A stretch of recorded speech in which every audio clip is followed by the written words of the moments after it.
Hello everyone, मैं गौरव आप सभी का आपके अपने चैनल परीक्षा गुरु मुरादाबाद पर तहे दिल से स्वागत करता हूं।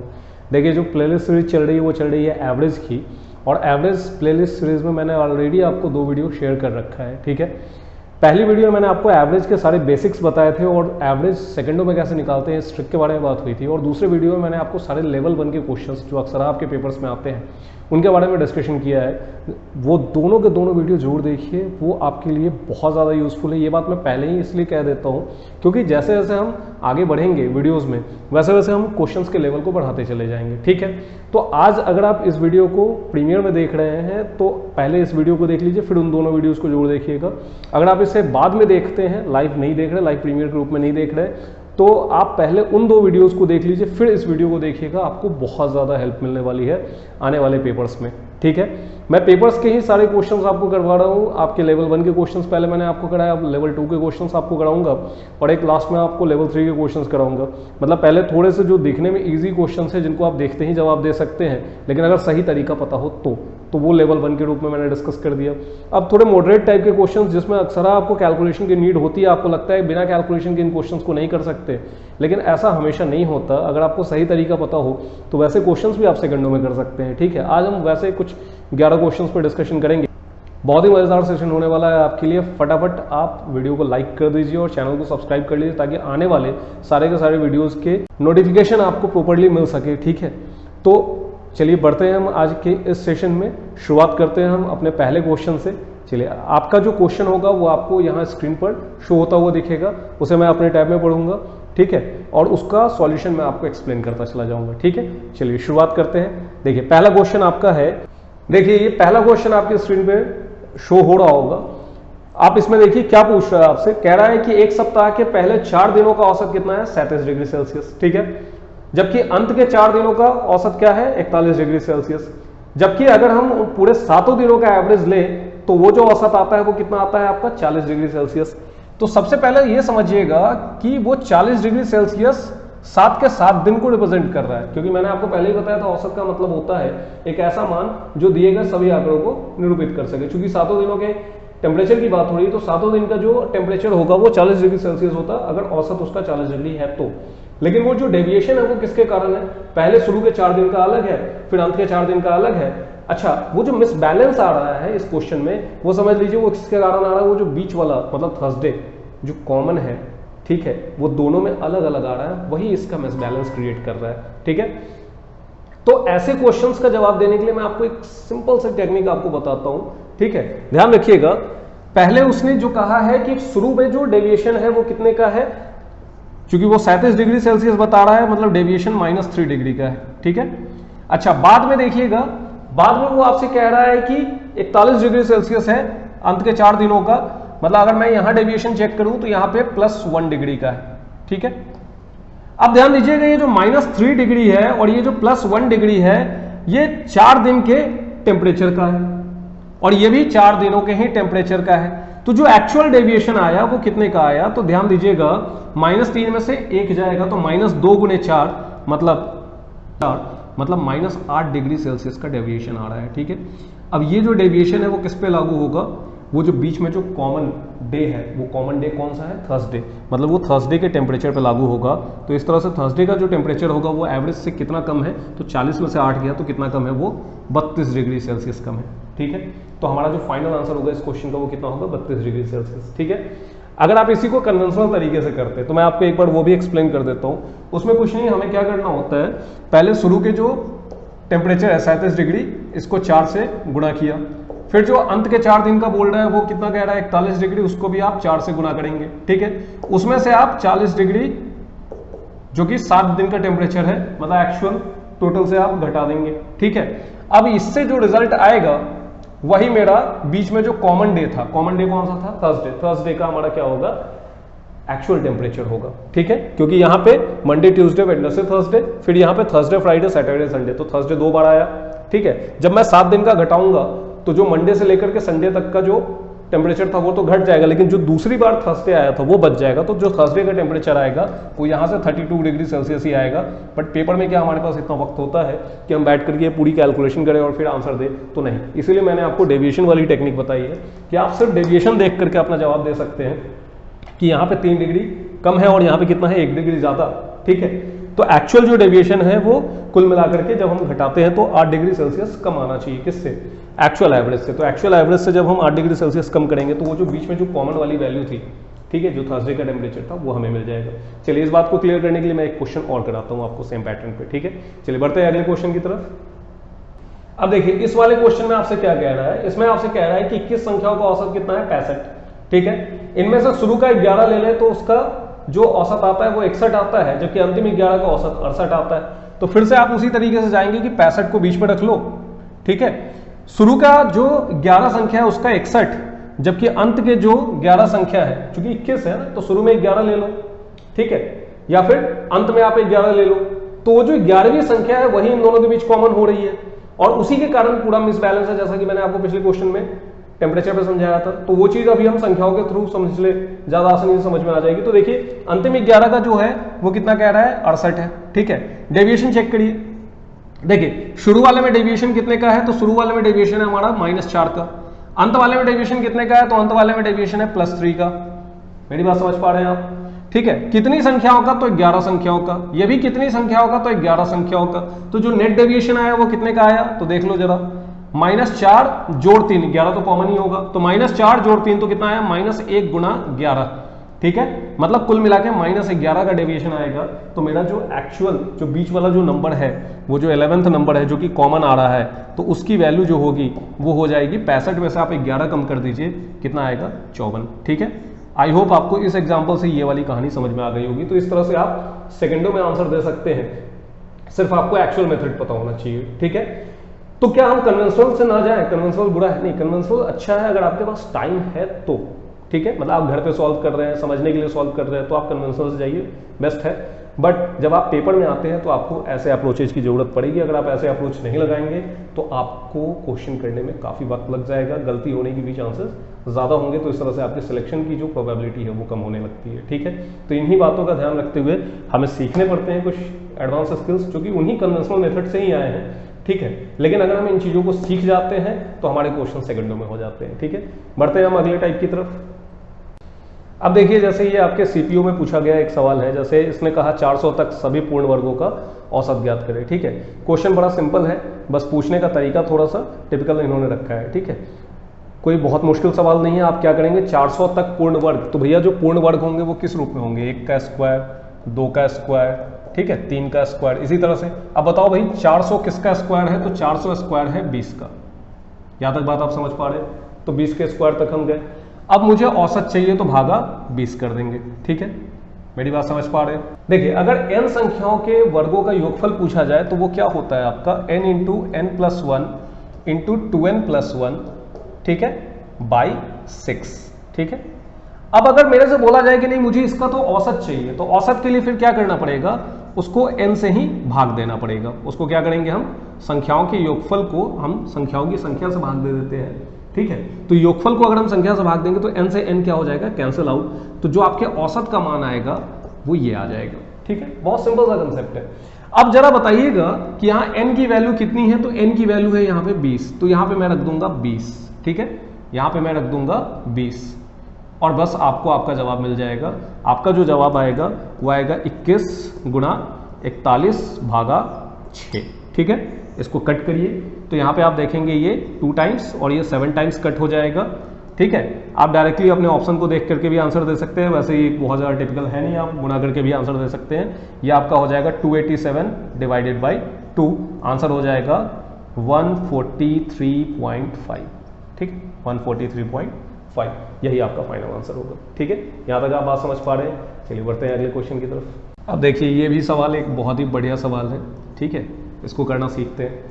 इसमें आपसे क्या कह रहा है कि एक समूह की 7 लगातार सम संख्याओं का योग कितना है, 602, ठीक है। और इसी समूह की पहली 4 सम संख्याओं का औसत बताइए। देखिए सबसे पहले तो ये जान लीजिए कि अगर उसने कह रखा है कि योगफल 602 है, ठीक है, संख्याएं कुल मिला के 7 हैं, तो उसका सबसे पहले तो आप एवरेज मतलब औसत निकाल लीजिए, ठीक है। वो जो औसत आएगा ये आपका आ जाएगा 7 8 56 7 6 42, मतलब 86 आपका क्या हो जाएगा, एवरेज, ठीक है। अब जानिए कि अगर वो लगातार सम संख्याएं हैं, तो जैसा कि मैंने आपको लेवल 1 के क्वेश्चंस में समझाया है कि लगातार अगर सम संख्याएं हैं तो उनके बीच 2-2 का गैप होगा, और चूंकि 7 सम संख्याएं हैं, मतलब कुल मिला के लगातार 7 सम संख्याओं की बात हो रही है, तो ये ठीक बीचों बीच आएगा, मतलब चौथी पोजीशन पे आएगा। इसकी पोजीशन कौन सी होगी? फोर्थ। मैंने आपको लेवल 1 में समझाया है कि कैसे पता करते हैं कि मिड वाली पोजीशन कौन सी है, ठीक है। तो फिलहाल आप समझ लीजिए जैसे 7 है तो 7 जोड़ 1 8 का आधा मतलब चौथा पोजीशन इसका मिड वाली पोजीशन होगी, वही एवरेज की पोजीशन होगी, ठीक है। अब अगर इसने कहा है कि मुझे इसके पीछे के संख्याओं के बारे में बताओ, तो 2-2 का गैप है, तो 86 से 2 कम हो जाएगा 84 84, फिर यहां से 2 कम हो जाएगा आपका 82 82, और यहां से 2 कम हो जाएगा आपका 80, ठीक है। यहां तक आप बात समझ पा रहे हैं?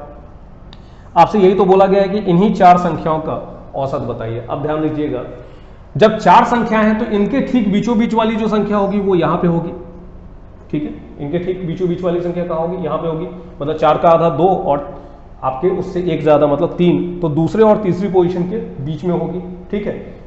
क्योंकि एवरेज जो होती है, जब भी इस तरह का इक्वल गैप वाला केस हो तो एवरेज हमेशा मिड मतलब ठीक मिडिल वाली वैल्यू होगी, ठीक है।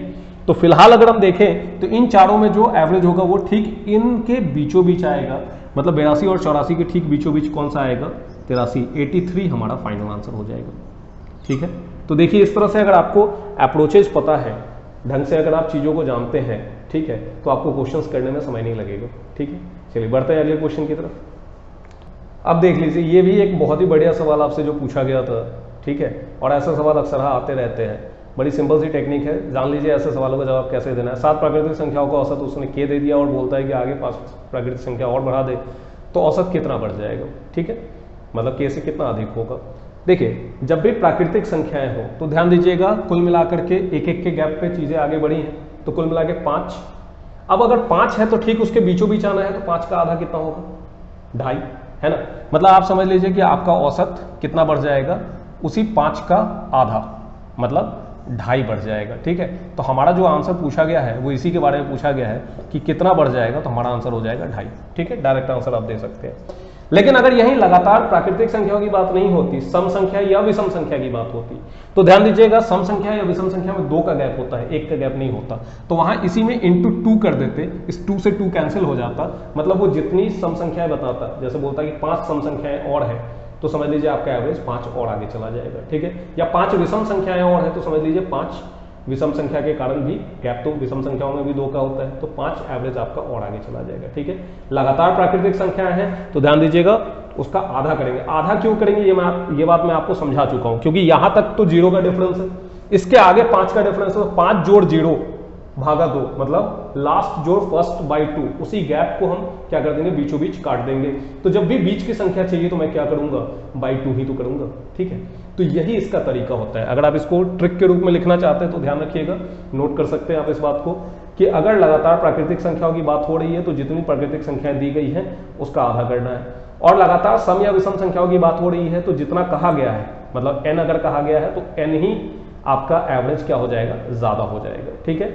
इस कंसेप्ट को आप ध्यान रखिएगा। चलिए बढ़ते हैं अगले क्वेश्चन की तरफ। अब देखिए ये भी एक आपका बढ़िया कंसेप्चुअल क्वेश्चन है, ठीक है। इन क्वेश्चंस के माध्यम से मैं आपके कंसेप्ट्स भी क्लियर कर रहा हूँ, ठीक है। क्या कहता है? 78 संख्याओं का औसत 750 है, यदि प्रत्येक संख्या को 0.2 से गुणा किया जाए और 1.6 जोड़ दिया जाए तो बताइए संख्याओं का नए सेट का औसत क्या होगा। देखो जब कभी भी औसत की बात की जाए, ठीक है, जैसे मैं आपको समझाने के पर्पज से 1 2 3 4 5 ये पहले लेके आपको कंसेप्ट समझा देता हूँ, फिर आप देखते ही आंसर दे सकते हैं इसका, ठीक है। तो देखो अगर इसका औसत पूछा जाए तो कितना होगा? 3 होगा। मेरी बात समझ पा रहे हैं? अब हमसे कहा गया कि नहीं प्रत्येक संख्या को 2 से गुणा कर दो, ठीक है। मैंने प्रत्येक संख्या को 2 से गुणा कर दिया, ठीक है। तो अब अगर मेरे से पूछा जाए अब औसत क्या होगा, तो अब मेरा औसत 3 का दुगना मतलब 6 हो जाएगा। क्या पता चला?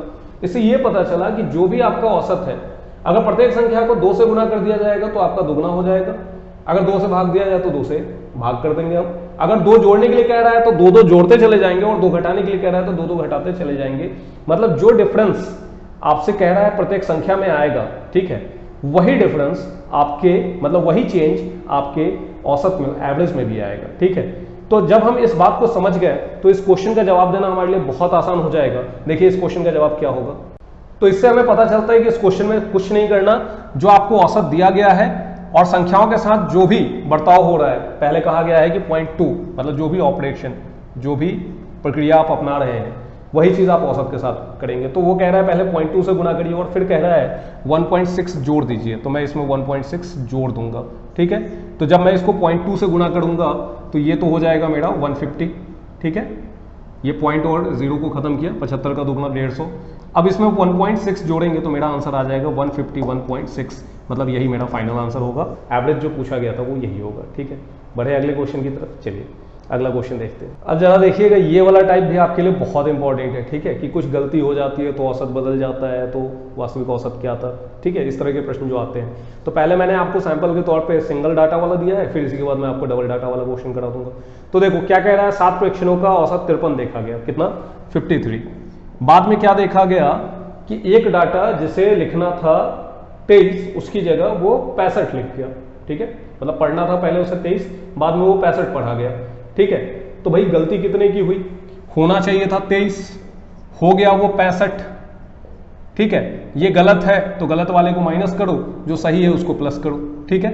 अब बताओ डिफरेंस कितने का आएगा, तो डिफरेंस आएगा 42 का, लेकिन कैसा डिफरेंस है, निगेटिव डिफरेंस है, ठीक है। गलत वाला माइनस और सही वाला प्लस, ध्यान रखिएगा, ठीक है। अब मुझे अपने टोटल में इस 42 का जो गैप है वो क्या करना पड़ेगा, कम करना पड़ेगा, ठीक है। अब मुझे एवरेज में डिफरेंस चाहिए, तो एवरेज के लिए कुल मिला के कितने आंकड़े थे, तो कुल मिला के ये जो आंकड़ा था आपका था 7, तो मैं 7 से डिवाइड कर दूंगा, ठीक है।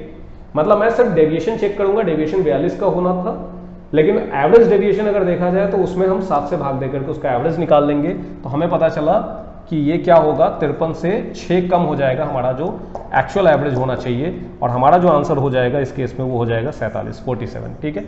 तो इस तरह से करके आप ऐसे क्वेश्चंस का जवाब देंगे, ठीक है। मतलब सिर्फ डेविएशन चेक करेंगे कि क्या है डेविएशन, अगर निगेटिव है तो निगेटिव माइनस होगा, पॉजिटिव है तो पॉजिटिव प्लस होगा। ध्यान दीजिएगा, टोटल में अगर करना है तो फिर इस डाटा को जोड़ेंगे घटाएंगे, लेकिन अगर एवरेज कह रहा है तो पहले इस डाटा का एवरेज लेंगे, फिर एवरेज के साथ हम अगर माइनस है तो घटाएंगे, प्लस है तो जोड़ेंगे, ठीक है। बढ़ते हैं अगले क्वेश्चन की तरफ, इसी पे बेस्ड है, आपको वहां पे चीजें और क्लियर हो जाएंगी। अब देखिए इस वाले क्वेश्चन में आपसे क्या कह रहा है कि 14 छात्रों के अंकों का औसत कितना 59 है, मतलब एक्चुअल में वो जो निकाला गया है वो तो 59 है, ठीक है। लेकिन वो फिर कहता है कि नहीं, गणना में जो गलती हुई है उसके कारण क्या है कि एक छात्र के अंक गलत तरीके से 56 के बजाय 42 लिख दिए गए, ठीक है। मतलब होना चाहिए था 56, लिख दिए गए हैं 42, ठीक है। मैंने क्या कहा, जो सही है उसको प्लस करो और जो गलत है उसको माइनस कर लो, ठीक है। अब क्या कह रहा है कि जो दूसरे छात्र के, तो उसका क्या था कि वहां पर 32 के बजाय 88 लिख दिया गया, मतलब होना चाहिए था 32 और लिख दिया गया है 88, ठीक है। जैसा कहा मैंने एज इट इज लिख दिया। अब रिजल्ट निगेटिव आएगा तो क्या करना है, घटाना है, एवरेज लेके, पॉजिटिव आएगा तो जोड़ देना है, ठीक है। तो कर लो आप, रिजल्ट देख लो इसका। यहाँ 56 और 42 के बीच कितने का गैप है, तो यहाँ पर कायदे से अगर देखा जाए ये सही वाला डाटा और ये गलत वाला, तो यहाँ पर आपको 14 का गेन हो रहा है, ठीक है। मतलब आपको 14 का गेन होना चाहिए था, जबकि अगर यहाँ पे देखा जाए तो इसमें से अगर आप घटाओगे तो 8 में से 2 गया 6, ये हो गया 56, इतना आपको कम करना चाहिए था अगर आपको एक्चुअल डाटा की तरफ पहुंचना है। अब नेट डेविएशन देख लीजिए, तो 6 में से 4 गया 2, 5 में से 1 गया तो 4, मतलब नेट डेविएशन कितने का आएगा 42 का, ठीक है। कैसा डेविएशन है, नेगेटिव डेविएशन है, मतलब आपको इसका एवरेज लेके क्या करना है, इसमें से घटा देना है। टोटल देखो कितने छात्र थे, 14, तो अगर 14 छात्र थे तो जो इसका एवरेज होगा वो कितने से कम होना चाहिए, 3 से। 14 से हमने भाग दे दिया, निगेटिव है तो मैं इसके एवरेज को क्या करूंगा, माइनस करूंगा इसके एवरेज में से। अगर मैं 3 कम कर दूंगा तो मुझे रियल एवरेज मिल जाएगा, और रियल एवरेज की वैल्यू कितनी हो जाएगी, 56, ठीक है। तो इस तरह से करके आप ऐसे क्वेश्चंस का जवाब दे सकते हैं।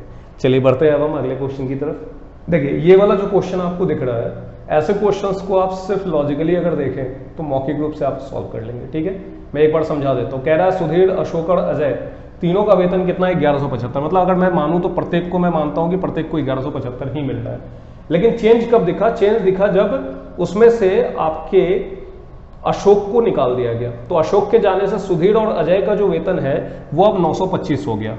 तो भैया एक अशोक के जाने से कितने का फर्क पड़ा, तो 250 का फर्क पड़ा, ठीक है। कितने का फर्क पड़ा, हमने डिफरेंस ले लिया, कितने का पड़ा, 250 का।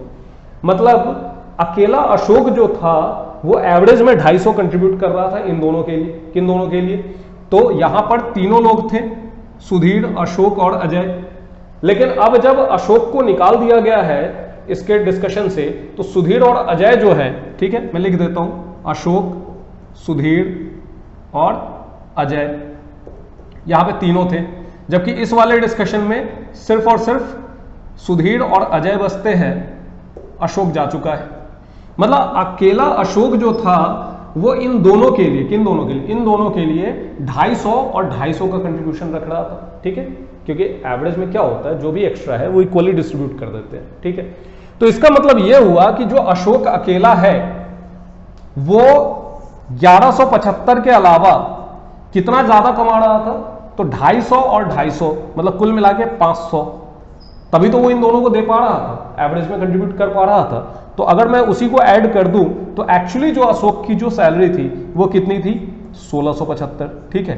अगर आप लॉजिक को समझ रहे हैं तो आपको बिल्कुल दिक्कत नहीं होगी, ठीक है। मतलब ये चीज मैंने आपको लेवल 1 के क्वेश्चन में भी कराया था। लेवल 1 के क्वेश्चन में मैंने आपको बताया था कि अगर किसी के आने से कुछ बढ़ता है तो वो सबके लिए उतना एक्स्ट्रा लेके आया है, और किसी के जाने से कुछ घटता है तो वो सबके लिए उतना कम, मतलब उसमें से अपना हिस्सा निकाल के गया है। तो यहाँ पे ये जो आपका सुधीर और अजय है, इन दोनों में से वो कितना अपना 250 निकाल लिया उसने, तभी तो एवरेज घट के 925 हो गया, ठीक है। तो इसका मतलब उसके पास अकेले कैपेबिलिटी थी कि वो 1175 के अलावा 500 को भी मेंटेन कर रहा था। अब मैंने उसकी कैपेबिलिटी जानने के लिए उसी 500 को ऐड करके देख लिया, तो मुझे पता चला कि उसकी एक्चुअल सैलरी जो थी वो कितनी थी, 1675, ठीक है। चलिए बढ़ते हैं अगले क्वेश्चन की तरफ। अब देखिए इस तरह के सवाल भी आपके पेपर्स में आते रहे हैं, और इस तरह के सवाल में कुछ नहीं, आपको सिर्फ लॉजिक पता होना चाहिए, आप तुरंत क्वेश्चन कर लेंगे, ठीक है। देखने में ऐसे लग रहे हैं खतरनाक है बहुत आसान।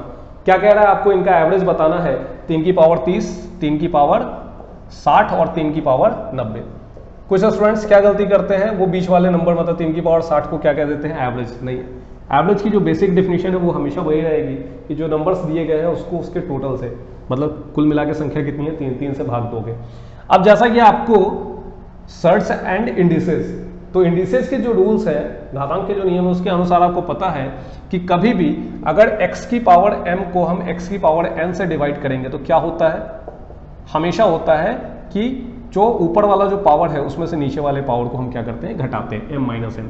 बहुत बेसिक सी बात है, लेकिन फिर भी मैंने लिख दिया कि आपको समझने में दिक्कत ना हो, ठीक है। अब जरा मुझे बताओ क्या करोगे, आप 3 से भागी तो दोगे, तो 3 से जब आप भाग दोगे तो 30 में से 1 कम करोगे तो कितना बचेगा, 29, ठीक है।